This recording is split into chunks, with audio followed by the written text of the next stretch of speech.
Battlefield 6 sales are actually strong enough to maybe rival Call of Duty. I mean, at least that's what people are saying. I got to say, I'm kind of shocked that this is happening. Fans of Battlefield might not be shocked. They really wanted this return to form and return to basics, and it seems to have significantly helped. Now, I knew they were making a strong push this year to potentially shift the scales more than ever before, but the sales results are honestly impressive, and I actually think this is likely a worrisome development for Call of Duty. Now, I'm going to explain why before we look at the sales numbers. Why should Call of Duty care that Battlefield 6 is doing well? I think many people are quick to dismiss this because of the size, the annual success, and the engaged player base in Call of Duty is quite large. Well, first and foremost, live service games like Warzone are not just competing for your money. The more important thing they're competing for is your attention. So how can you tell that they're really, really obsessed about keeping your attention? Well, first and foremost, if you look at BRs, Battle Royales in particular,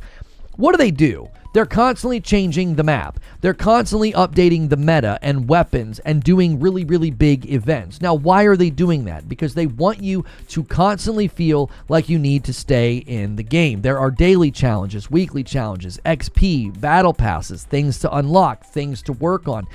All the games treat their game this way because they do not want you to stop playing. They want you to log in every day, every week, every month. That is pivotal to their success. So that's one of the first reasons I think Warzone's not going to be thrilled about this. Call of Duty is not going to be thrilled about this because this is a threat to maintaining that attention rhythm with their player base. If you get people that are playing Battlefield, they're like, yeah, I'm just kind of rocking with Battlefield right now. I don't care about that event. I don't care about that new season. I don't care about Black Ops 7. That is a cause for concern for Call of Duty.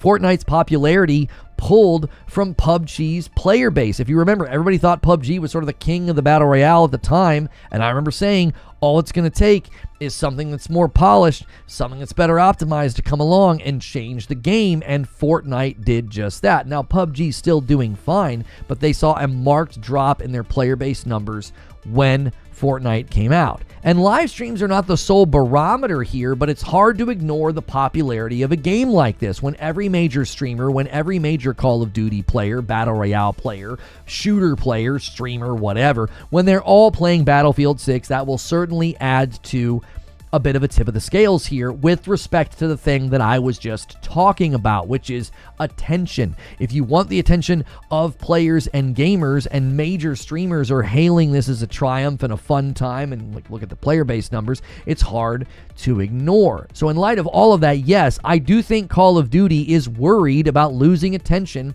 of their daily, weekly, and monthly active users. When your average estimates right now, these are just average estimates that you go 30 million to maybe upwards of 50 million players a month are who play Call of Duty. That you lose any percentage of that, and that is significant. So if you look at the sales reports of Battlefield 6 in light of this, EA just announced that in the first 3 days, Battlefield 6 sold 7 million copies of the game. Now, analysts are saying this is basically like a Call of Duty type sales number release. 7 million game copies in 3 days is huge. Now, even if you don't directly compare it to like the history of Call of Duty sales during launch periods, that's a lot of people that are not paying attention to Call of Duty or playing Call of Duty right now. This is the runway to Call of Duty's annual release. Now, we know there's a huge overlap between fans of Call of Duty and Battlefield. Now, there are people who will never touch either. They're dyed-in-the-wool fans of their favorite franchise, and they won't cross over. But fans of live service shooters and battle royales and, first-person shooters and PvP, they are flocking to this game in large numbers. It gets even more interesting when you actually look at those numbers. The concurrent numbers on Steam are impressive. The current all-time peak for Battlefield 6 Steam charts is 747,000 players. That is a huge achievement for any game. You're closing in on 1 million concurrent players on one platform. That's just Steam. In the last 24 hours, the game hit over 400,000 concurrent players on Steam.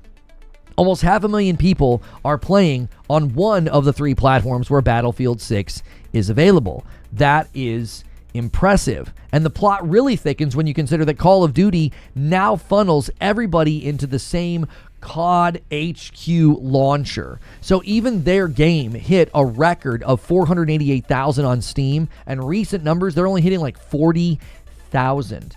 Okay, you got a game hitting 400,000 and a game hitting 40. And the game hitting 40 is Call of Duty, and they funnel everybody into the Call of Duty HQ so they can claim their monthly active, daily active, weekly active user numbers are so high. Now, to be fair, the new Call of Duty is not out yet, so the tables could quickly turn on Battlefield 6. But for now, Battlefield 6 has landed, and it has landed very strongly. The question is, will Call of Duty answer back or start to slip from the throne? Only time will tell, but this could be the beginning of a change that nobody thought was possible. But those are just my thoughts. I'd love to hear yours.